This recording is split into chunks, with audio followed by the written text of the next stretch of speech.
नमस्कार दोस्तों, Bagda publication online classes में आपका हार्दिक स्वागत है। दोस्तों, आज अपन युग्म शब्द है, जो मुख्य मुख्य युग्म शब्द है उनका अध्ययन कर रहे हैं। इनको अपन श्रुति सम विनार्थक शब्द भी कहते हैं। श्रुति सम विनार्थक शब्द जो सुनने में समान है बल्कि अर्थ अलग अलग है। तो ये युग्म शब्द है, इनका अपन ने एक वीडियो पहले डाल दिया था, एक वीडियो ये डाल रहे हैं। अब जैसे यह अर्थी, अर्थी और अर्थी। इस अर्थी का अर्थ होता है इच्छुक। अर्थी का अर्थ होता है इच्छुक। जैसे विद्या प्लस अर्थी, विद्या प्लस अर्थी बराबर विद्यार्थी। इसमें दीर्घ संधि है। विद्या का इच्छुक, धनार्थी, धन प्लस अर्थी, धन का इच्छुक। तो इस अर्थी का अर्थ होता है इच्छुक। अब है अर्थी, इसका अर्थ होता है बिना रथ के, बिना रथ के। जैसे अपना एक होता है सारथी। सारथी क्या होता है? जो रथ चलाने वाला होता है, जो रथ के सहित होता है वो सारथी है। इस वजह से अपन ने स हटा दिया तो अरथी बच गया। तो रथ या निरथ ए नहीं, जिसके पास रथ नहीं है वो अरथी हो गया। तो इसका अर्थ होगा बिना रथ के। अब ये अर्थी है, इसको बोलते हैं अपन शव यात्रा, शव यात्रा या फिर टिकठी। शव यात्रा या फिर टिकठी, इसको कहते हैं अपन शव यात्रा या टिकठी। तो अर्थी इच्छुक, अर्थी बिना रथ के, अर्थी शव यात्रा या टिकठी। अब है जानू। क्या है? जानू और जानू। इस जानू का अर्थ होता है घुटना और इस जानू का अर्थ होता है जंघा। क्या होता है? जंघा। देखो ये दोनों भी युग्म शब्द है, जानू और जानू। जैसे अपन एक वो समास में आता है आ जानू बाहु, आ जानू बाहु। जिनकी भुजाएं घुटनों तक है, जिसकी भुजाएं घुटनों तक है वो आ जानू बाहु। तो छोटा जानू का अर्थ होता है घुटना और इस जानू का अर्थ होता है जंघा। ये दोनों युग्म शब्द है, हालांकि इसका अन्य अर्थ लेने की आवश्यकता नहीं है। जानू घुटना, जानू जंघा। अलग, अलग का अर्थ होता है बाल, अलग का अर्थ होता है बाल। और फिर अलग, अलग का अर्थ होता है जागृति, अलग का अर्थ होता है जागृति। फिर है अलिग, अलिग का अर्थ होगा ललाट, ललाट या माथा, ललाट या अलिक, ललाट। फिर अलीक, अलीक का अर्थ होता है झूठ, अलीक का अर्थ होगा झूठ। तो ये तीनों देखो सेम से हैं।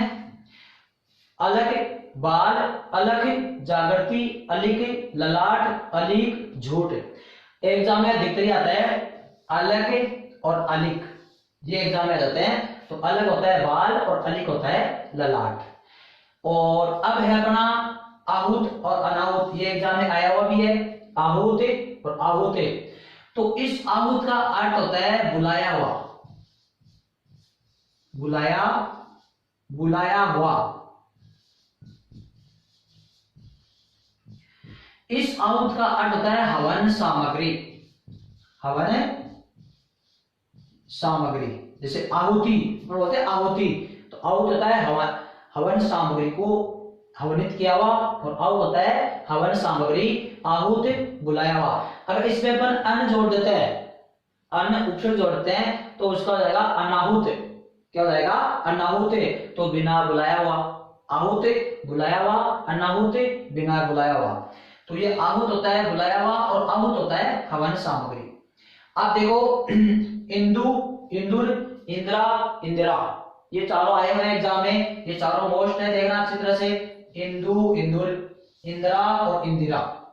तो इंदु का अर्थ होता है चंद्रमा, इंदु का अर्थ होता है चंद्रमा। इंदुर का अर्थ होता है चूहा, इंदुर का अर्थ होता है चूहा। फिर है इंद्रा, इसको बोलते हैं इंद्र की पत्नी, इंद्र की पत्नी या फिर इंद्राणी, इंद्राणी इंद्र की पत्नी को ही कहते हैं। फिर है इंदिरा, इस इंदिरा का अर्थ होता है लक्ष्मी। क्या होता है? लक्ष्मी। देखो इंदु चंद्रमा, इंदुर चूहा, इंद्रा इंद्र की पत्नी और इंदिरा लक्ष्मी, ये युग्म शब्द आपके हो गए। अब है कंत, कंत का अर्थ होगा पति। कांत, कांत का अर्थ होगा चमक या प्रकाश। फिर है कांता, क्या है कांता, कांता का अर्थ होगा स्त्री, क्या होगा स्त्री या सुंदर स्त्री, स्त्री या सुंदर स्त्री।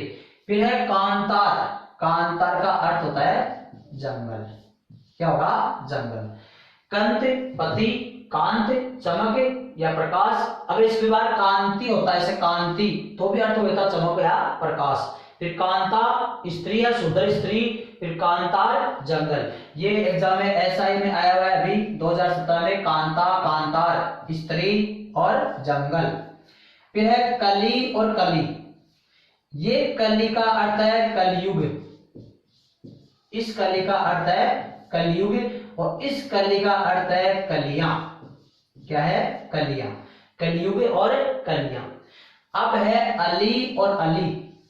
अब इसको अपन ऐसे भी लिख सकते हैं, आली भी लिख सकते हैं और इसको भी अपन आली लिख सकते हैं, ऐसे दोनों एक ही चीज है। अली आली, अली आली।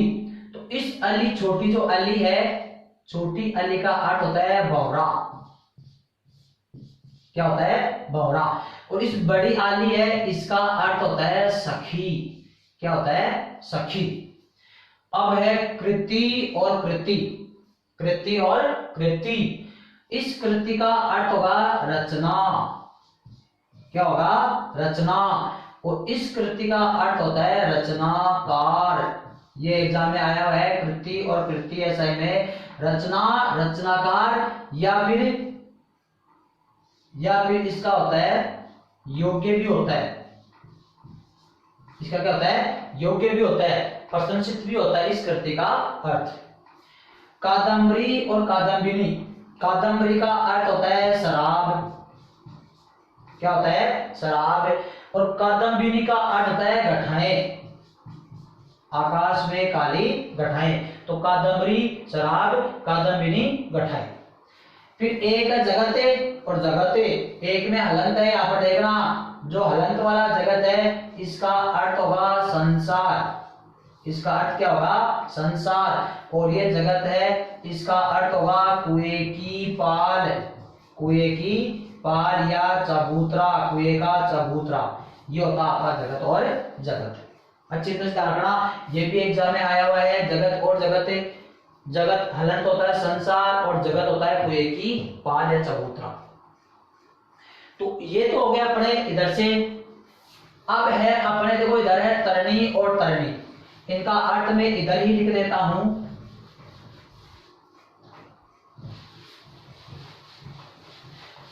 छोटी तरणी का अर्थ होता है देखो, एक में छोटी की मात्रा है और एक में बड़ी की मात्रा है, तो दोनों में अंतर ये रहेगा कि छोटी ई और बड़ी ई। अब देखो एक का अर्थ है सूर्य और एक का अर्थ है नाव। तो देखने में छोटी कौन सी लगती है, देखने में सूर्य छोटा लगता है, नाव छोटी लगती है। तो देखने में तो सूर्य छोटा है, वास्तव में नहीं, केवल देखने में, और दिखने में नाव बड़ी लगती है। तो छोटा तरणी है उसका अर्थ होगा सूर्य, और जो बड़ी तरणी है उसका अर्थ होगा अपना नाव। छोटी तरणी मतलब देखने में सूर्य छोटा लगता है तो सूर्य हो जाएगा, दिखने में बड़ी नाव लगती है तो बड़ी की मात्रा का नाव हो जाएगा। अब ये भी एग्जाम में आया है, ये तो वेरी मोस्ट है, अति महत्वपूर्ण है, तमचर और तमचूर। तमचर का अर्थ होगा उल्लू, क्या हो जाएगा उल्लू। और तमचूर का अर्थ होगा मुर्गा, क्या होगा मुर्गा। तमचर उल्लू, तमचूर मुर्गा। अब है दंश और दंश, ये ध्यान अच्छी तरह से, ये एग्जाम में आया हुआ है। दंश का अर्थ है चुभन, चुभन, दंश का अर्थ होता है चुभन। और इस दंश का अर्थ होता है डंक मारना, चुभन और डंक मारना। सर्पदंश ये आता है, सर्पदंश में ये होता है। अब है नाग, नग और नाग। नाग, नग और नाग। नाक का अर्थ देखो स्वर्ग भी होता है और नाक का अर्थ नासिका भी होता है, स्वर्ग भी होता है और नासिका भी होता है। फिर है अपना नग, नग का अर्थ देखो पर्वत भी होता है और पेड़ भी होता है। नाग का अर्थ हाथी भी होता है और सांप भी होता है। कैसे होता है सुना इधर,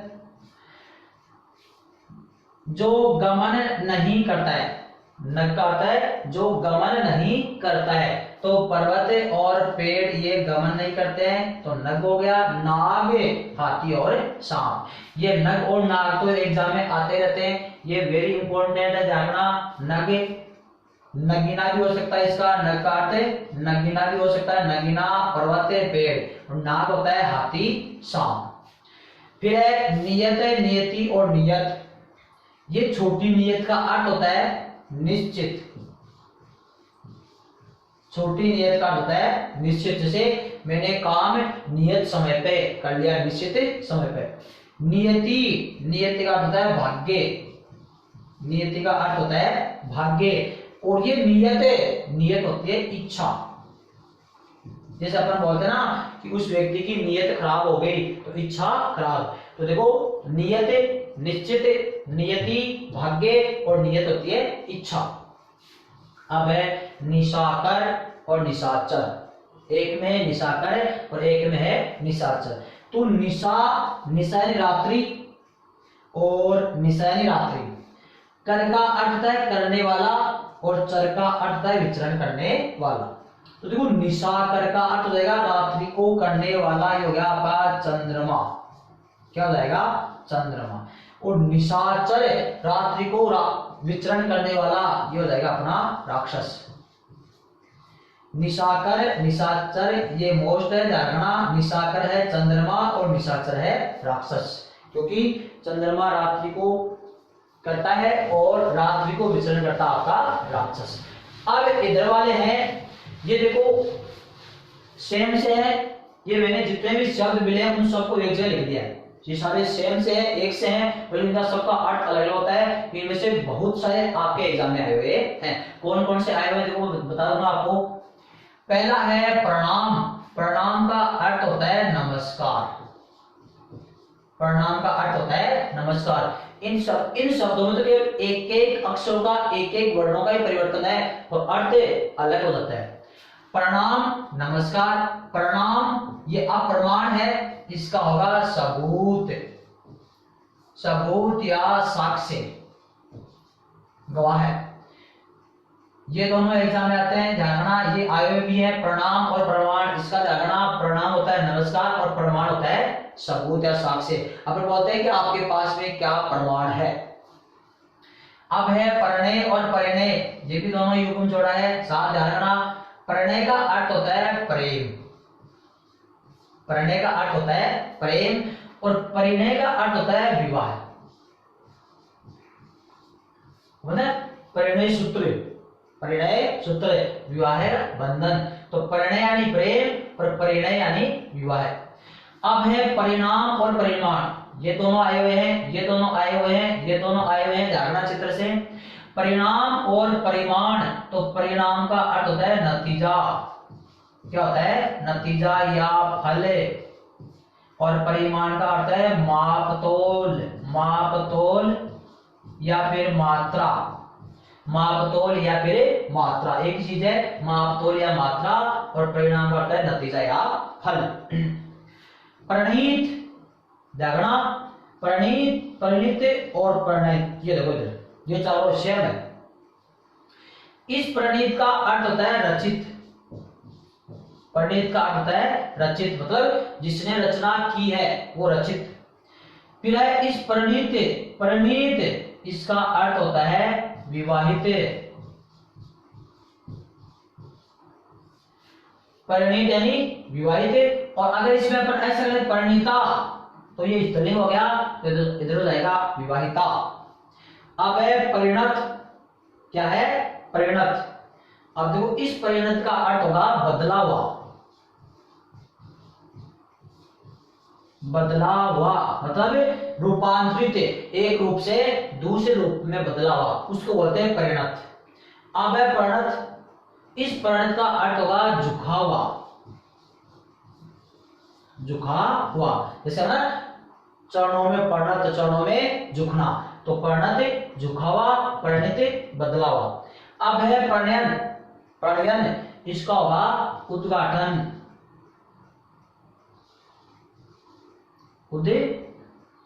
उद्घाटन। तो ये हो गया आपके इधर से जागना प्रणाम, प्रणाम नमस्कार, प्रमाण यानी साक्ष्य सबूत, प्रणय मतलब प्रेम और प्रणय मतलब विवाह, परिणाम नतीजा फल, परिमाण माप तोल मात्रा, प्रणीत रचित, परिणीता विवाहिता और परिणीत विवाहित, परिणत बदलावा, प्रणत झुकावा और प्रणयन उद्घाटन। तो देखो ये सारे सेम से हैं, यहां से लेकर के यहां तक है, थोड़ा थोड़ा अंतर है, थोड़ा थोड़ा अर्थ एक एक वर्णों का परिवर्तन है, बल्कि अर्थ बहुत अलग अलग है। फिर है पावस, ये एग्जाम में आया हुआ है, ये दोनों देखो पावस और पायस, पावस और पायस ये एग्जाम में, हर एक एग्जाम में, अधिकतर एग्जाम में आ जाता है। तो देखो पावस का अर्थ होता है वर्षा, पावस का अर्थ होता है वर्षा और पायस का अर्थ होता है खीर। पावस यानी वर्षा और पायस यानी खीर, दोनों युग्म शब्द है, अति महत्वपूर्ण है, इसका ध्यान रखना। अब है वायस, क्या है वायस, वायस का अर्थ होता है कौवा, वायस का अर्थ होता है कौवा। अब है पावस, अच्छा पावस नहीं पावसा, ये देखो ये पावस है, ये पावसा है, तो पावसा का अर्थ होता है पड़ोसी, पावसा का अर्थ क्या होता है पड़ोसी होता है, पड़ोसी, पड़ोसी में एक मात्रा आती है इस बात का पड़ोसी।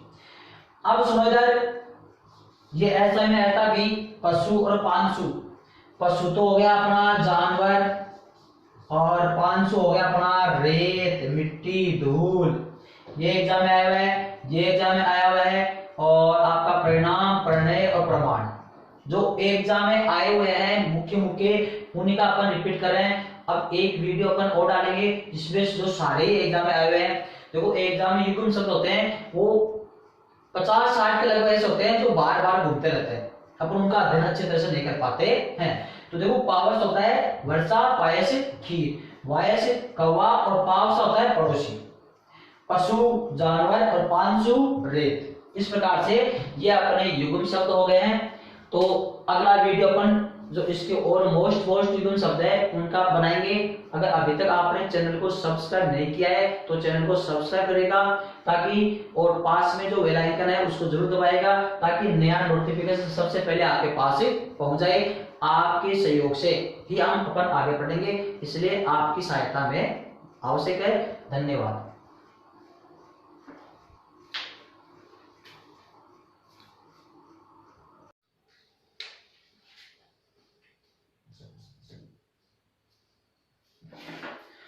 नमस्कार दोस्तों, बागड़ा पब्लिकेशन ऑनलाइन क्लासेस में आपका हार्दिक स्वागत है।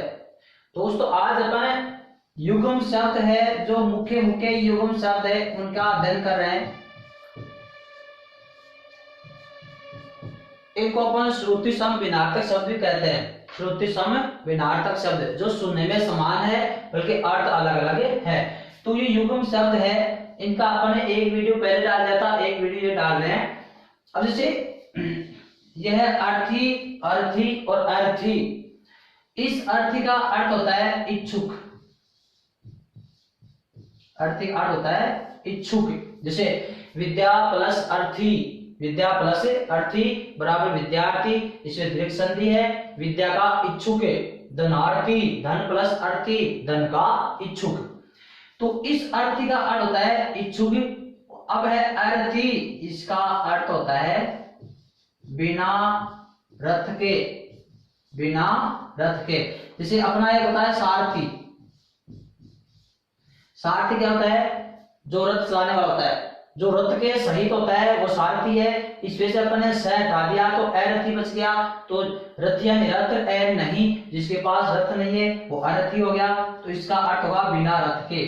अब ये अर्थी है, इसको बोलते हैं अपन शव यात्रा, शव यात्रा, या फिर टिकठी, शव यात्रा या फिर टिकठी, इसको कहते हैं अपने शव यात्रा या टिकठी। तो अर्थी इच्छुक, अर्थी बिना रथ के, अर्थी शव यात्रा या टिकठी। अब है जानू, क्या है? जानू और जानू। इस जानू का अर्थ होता है घुटना और इस जानू का अर्थ होता है जंघा। क्या होता है? जंघा। देखो ये दोनों भी युग्म शब्द है, जानू और जानू। जैसे अपन एक वो समास में आता है आ जानू बाहु, आ जानू बाहु, जिनकी भुजाएं घुटनों तक है, जिसकी भुजाएं घुटनों तक है वो आ जानू बाहु। तो छोटा जानू का अर्थ होता है घुटना और इस जानू का अर्थ होता है जंघा। ये दोनों युग्म शब्द है, हालांकि इसका अन्य अर्थ लेने की आवश्यकता नहीं है। जानू घुटना, जानू जंघा। अलग, अलग का अर्थ होता है बाल, अलग का अर्थ होता है बाल। और फिर अलग है, अलग का अर्थ होता है जागृति, अलग का अर्थ होता है जागृति। फिर है अलिग, अलिग का अर्थ होगा ललाट, ललाट या माथा, ललाट या अलिक, ललाट। फिर अलीक, अलीक का अर्थ होता है झूठ, अलीक का अर्थ होगा झूठ। तो ये तीनों देखो सेम से हैं, अलग बाल, अलग जागृति, अलिक ललाट, अलीक झूठ। एग्जाम में अधिकतर आता है अलग और अलिक, ये एग्जाम में आ जाते हैं। तो अलग होता है बाल और अलिक होता है ललाट। और अब है अपना आहूत और अनाहूत, ये एग्जाम में आया हुआ भी है, आहूत और आहूत। तो इस आहूत का अर्थ होता है बुलाया हुआ, बुलाया, बुलाया हुआ। इस आहूत का अर्थ होता है हवन सामग्री, हवन सामग्री। जैसे आहुति बोलते हैं आहुति, तो आहुत होता है हवन, हवन सामग्री को हवनित किया हुआ, और आहूत होता है हवन सामग्री, आहूत बुलाया हुआ। अगर इसमें अपन अन्न जोड़ देते हैं, अन्न उपसर्ग जोड़ते हैं, तो उसका हो जाएगा अनाहुत। क्या हो जाएगा? अनाहुत। तो बिना बुलाया हुआ, आहूत बुलाया हुआ, अनाहुत बिना बुलाया हुआ। तो ये आहूत होता है बुलाया हुआ और आहूत होता है हवन सामग्री। आप देखो इंदु, इंदुर, इंद्रा, इंदिरा, ये चारों आए हुए हैं एग्जाम में, ये चारों मोस्ट है, देखना अच्छी तरह से। इंदु, इंदुर, इंदिरा और इंदिरा। तो इंदु का अर्थ होता है चंद्रमा, इंदु का अर्थ होता है चंद्रमा।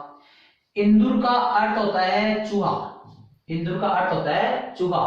फिर है इंद्रा, इसको बोलते हैं इंद्र की पत्नी, इंद्र की पत्नी या फिर इंद्राणी, इंद्राणी इंद्र की पत्नी को ही कहते हैं। फिर है इंदिरा, इस इंदिरा का अर्थ होता है लक्ष्मी। क्या होता है? लक्ष्मी। देखो इंदु चंद्रमा, इंदुर चूहा, इंद्रा इंद्र की पत्नी और इंदिरा लक्ष्मी, ये युग्म शब्द आपके हो गए। अब है कंत, कंत का अर्थ होगा पति। कांत, कांत का अर्थ होगा चमक या प्रकाश। फिर कांता, क्या है? कांता, कांता का अर्थ होगा स्त्री। क्या होगा? स्त्री या सुंदर स्त्री, स्त्री या सुंदर स्त्री। फिर है कांतार, कांतार का अर्थ होता है जंगल। क्या होगा? जंगल। कंत पति, कांत चमक या प्रकाश। अगर इसके बाद कांति होता है, ऐसे कांति, तो भी अर्थ होता है चमक या प्रकाश। फिर कांता स्त्री या सुंदर स्त्री, फिर कांतार जंगल। ये एग्जाम में एसआई में आया हुआ है अभी 2017 में, कांता, कांतार, स्त्री और जंगल। फिर है कली और कली, ये कली का अर्थ है कलयुग, इस कली का अर्थ है कलयुग और इस कली का अर्थ है कलियां। क्या है? कलियां, कलयुग और कलियां। अब है अली और अली, अब इसको अपन ऐसे भी लिख सकते हैं, आली भी लिख सकते हैं, और इसको भी अपन आली लिख सकते हैं ऐसे। दोनों एक ही चीज है। अली आली, अली आली। तो इस अली, छोटी जो अली है, छोटी अली का अर्थ होता है भौरा। क्या होता है? भौरा। और इस बड़ी आली है, इसका अर्थ होता है सखी। क्या होता है? सखी। अब है कृति और कृति, कृति और कृति। इस कृति का अर्थ होगा रचना। क्या होगा? रचना।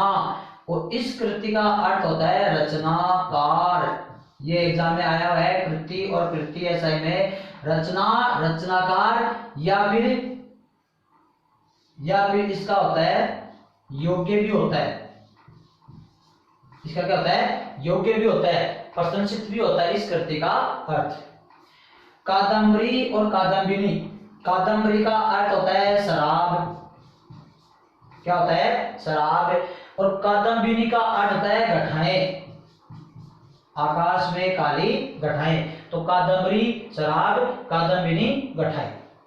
फिर एक है जगते और जगते। एक में हलंत है, यहाँ पर देखना, जो हलंत वाला जगत है इसका अर्थ होगा संसार। इसका अर्थ क्या होगा? संसार। और ये जगत है, इसका अर्थ होगा कुएं की पाल। कुएं की पाल या चबूतरा, कुएं का चबूतरा। ये होता आपका जगत और जगत। अच्छी तरह से ध्यान रखना, ये भी एग्जाम में आया हुआ है, जगत और जगत। जगत हलंत होता है संसार और जगत होता है कुएं की पाल या चबूतरा। तो ये तो हो गया अपने इधर से। अब है अपने, देखो इधर है तरनी और तरनी। इनका अर्थ मैं इधर ही लिख देता हूं।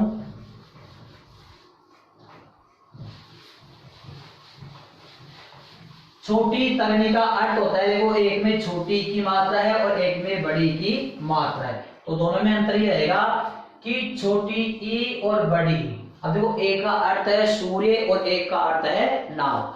तो देखने में छोटी कौन सी लगती है? देखने में सूर्य छोटा लगता है, नाव छोटी लगती है। तो देखने में तो सूर्य छोटा है, वास्तव में नहीं, केवल देखने में। और दिखने में नाव बड़ी लगती है। तो छोटा तरनी है उसका अर्थ होगा सूर्य, और जो बड़ी तरनी है उसका अर्थ होगा अपना नाव। छोटी तरनी मतलब देखने में सूर्य छोटा लगता है तो सूर्य हो जाएगा, दिखने में बड़ी नाव लगती है तो बड़ी की मात्रा का नाव हो जाएगा। अब ये भी एग्जाम में आया है, ये तो वेरी मोस्ट है, अति महत्वपूर्ण है, तमचर और तमचूर। तमचर का अर्थ होगा उल्लू।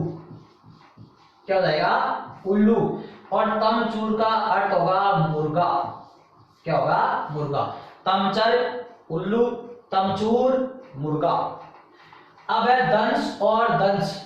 ये ध्यान रखना अच्छी तरह से, ये एग्जाम में आया हुआ है। दंश का अर्थ है चुभन।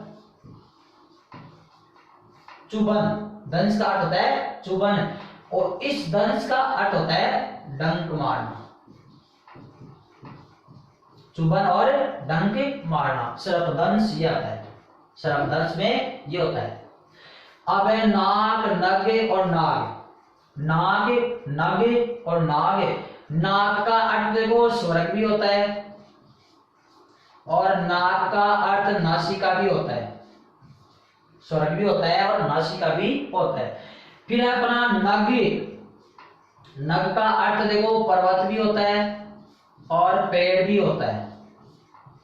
नाग का अर्थ हाथी भी होता है और सांप भी होता है। कैसे होता है सुना इधर? जो गमन नहीं करता है, नग का अर्थ है जो गमन नहीं करता है। तो पर्वत और पेड़ ये गमन नहीं करते हैं तो नग हो गया। नाग, हाथी और सांप। ये नग और नाग तो एग्जाम में आते रहते हैं, ये वेरी इंपॉर्टेंट है, जानना। नग, नगीना भी हो सकता है इसका, नग का अर्थ नगीना भी हो सकता है। नगीना पर्वत पेड़, और नाग होता है हाथी सांप। फिर है नियत, नियति और नियत। ये छोटी नियत का अर्थ होता है निश्चित। छोटी नियत का अर्थ होता है निश्चित। जैसे मैंने काम नियत समय पे कर लिया, निश्चित समय पे। नियति, नियति का अर्थ होता है भाग्य। नियति का अर्थ होता है भाग्य। और ये नियत, नियत होती है इच्छा। जैसे अपन बोलते हैं ना कि उस व्यक्ति की नियत खराब हो गई तो इच्छा खराब। तो देखो नियत निश्चित, नियति, भाग्य और नियत होती है इच्छा। अब है निशाकर और निशाचर। एक में है निशाकर और एक में है निशाचर। तो निशा, निशा यानी रात्रि और निशा यानी रात्रि। कर का अर्थ है करने वाला और चर का अर्थ है विचरण करने वाला। तो देखो निशाकर का अर्थ हो जाएगा रात्रि को करने वाला, ये हो गया आपका चंद्रमा। क्या हो जाएगा? चंद्रमा। और निशाचर रात्रि को विचरण करने वाला, ये हो जाएगा अपना राक्षस। निशाकर, निशाचर ये मोस्ट है, ध्यान रखना। निशाकर है चंद्रमा और निशाचर है राक्षस, क्योंकि चंद्रमा रात्रि को करता है और रात्रि को विचरण करता आपका राक्षस। अब इधर वाले हैं, ये देखो सेम से है, ये मैंने जितने भी शब्द मिले हैं उन सबको एक जगह लिख दिया है। ये सारे सेम से है, एक से हैं, पर इनका सबका अर्थ अलग अलग होता है। इनमें से बहुत सारे आपके एग्जाम में आए हुए हैं। कौन कौन से आए हुए हैं देखो बता दूंगा आपको। पहला है प्रणाम। प्रणाम का अर्थ होता है नमस्कार। प्रणाम का अर्थ होता है नमस्कार। इन शब्दों में तो केवल एक एक अक्षरों का, एक एक वर्णों का ही परिवर्तन है और अर्थ अलग हो जाता है। प्रणाम नमस्कार, प्रणाम ये अप्रमाण है, इसका होगा सबूत, सबूत या साक्ष्य, गवाह है। ये दोनों एग्जाम में आते हैं, ध्यान रखना। ये आए भी है प्रणाम और प्रमाण, इसका ध्यान रखना। प्रणाम होता है नमस्कार और प्रमाण होता है सबूत या साक्ष्य। अपन बोलते हैं कि आपके पास में क्या प्रमाण है। अब है परिणय और परिणय, ये भी दोनों युग्म जोड़ा है, साथ ध्यान रखना। परिणय का अर्थ होता है प्रेम, परिणय का अर्थ होता है प्रेम और परिणय का अर्थ होता है विवाह। परिणय सूत्र, परिणय सूत्र विवाह बंधन। तो परिणय यानी प्रेम और परिणय यानी विवाह। अब है परिणाम और परिमाण, ये दोनों आए हुए हैं, ये दोनों आए हुए हैं, ये दोनों आए हुए हैं, ध्यान चित्र से। परिणाम और परिमाण, तो परिणाम का अर्थ होता है नतीजा, क्या होता है? नतीजा या फल। और परिमाण का अर्थ है मापतोल, मापतोल या फिर मात्रा, मापतोल या फिर मात्रा, एक चीज है मापतोल या मात्रा, और परिणाम का अर्थ है नतीजा या फल। प्रणीत, देखना प्रणीत, परिणित और प्रणय, ये देखो इधर ये चारों सेम है। इस प्रणीत का अर्थ होता है रचित, प्रणीत का अर्थ होता है रचित, मतलब जिसने रचना की है वो रचित। फिर है इस प्रणीत, प्रणीत इसका अर्थ होता है विवाहित, परिणीत यानी विवाहित। और अगर इसमें अपन ऐसा करें परिणीता, तो ये स्त्रीलिंग हो गया, तो इधर हो जाएगा विवाहिता। अब है परिणत, क्या है? परिणत। अब देखो इस परिणत का अर्थ होगा बदला हुआ, बदला हुआ मतलब रूपांतरित, एक रूप से दूसरे रूप में बदला हुआ, उसको बोलते हैं परिणत।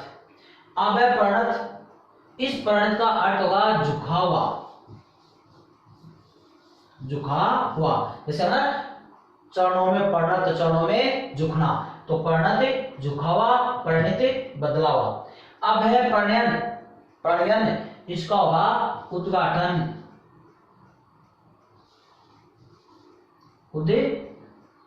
उद्घाटन।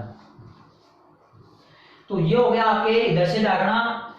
प्रणाम, प्रणाम नमस्कार, प्रमाण यानी साक्ष्य सबूत, परिणय मतलब प्रेम और परिणय मतलब विवाह, परिणाम नतीजा फल, परिमाण माप तोल मात्रा, प्रणीत रचित, परिणीता विवाहिता और परिणीत विवाहित, परिणत बदलावा, प्रणत झुकावा और प्रणयन उद्घाटन।